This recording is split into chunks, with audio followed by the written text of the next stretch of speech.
Hi, everyone. I hope you're having a great day and having a great weekend. Uh, and hope you can join me, join with us as a church body tomorrow at 10 a.m. We have our worship service right here at the Gary Baptist Church. We meet together here in the sanctuary at 10 a.m. and you're welcome to join us. As well, if you'd prefer to stay in your car, you're welcome to come and park in the parking lot and tune into 95.9 FM, and you can join us that way. Or if you'd like to live stream, you can pick us up on YouTube at Gary Baptist Church. If you type Gary Baptist Church in, you should be able to find us there. Look forward to joining with you however we can connect up. And are you have old books? Like I've got some here. I uh, I like old books. I think they're kind of fun, and they're sort of unique. I one of my favorite old books is a bit tricky. Uh, it was something I salvaged. As you can see, it's got different colors of fabric tape on it, and in fact, it's a bit of a trick.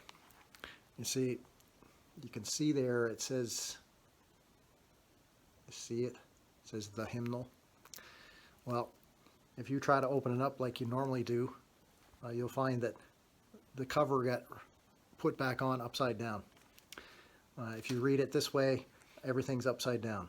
But if you turn it around, turns out the hymns in here are right side up.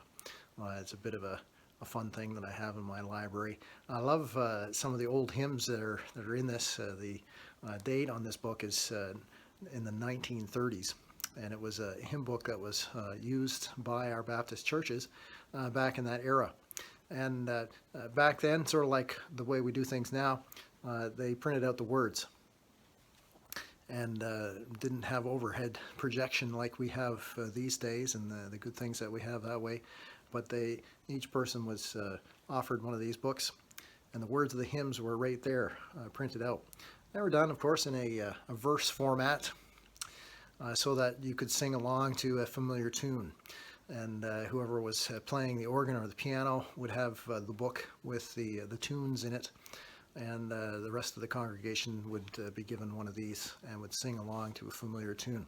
Well, it turns out throughout the pages of this book, there are hymns there written by pastors, and there was a long running tradition that pastors would write hymns to go along with the themes that they were working through as they preached the Bible.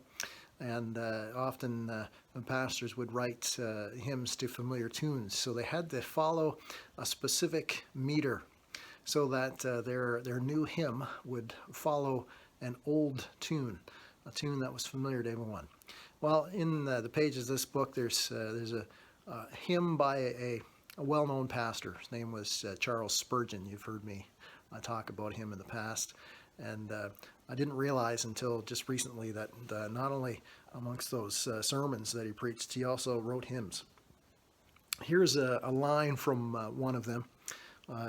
It goes like this: what food luxurious loads the board when at his table sits the Lord? The wine how rich, the bread how sweet, when Jesus deigns the guests to meet. It's a hymn about communion, about the Lord's Supper, and I love how he rhymes board and Lord.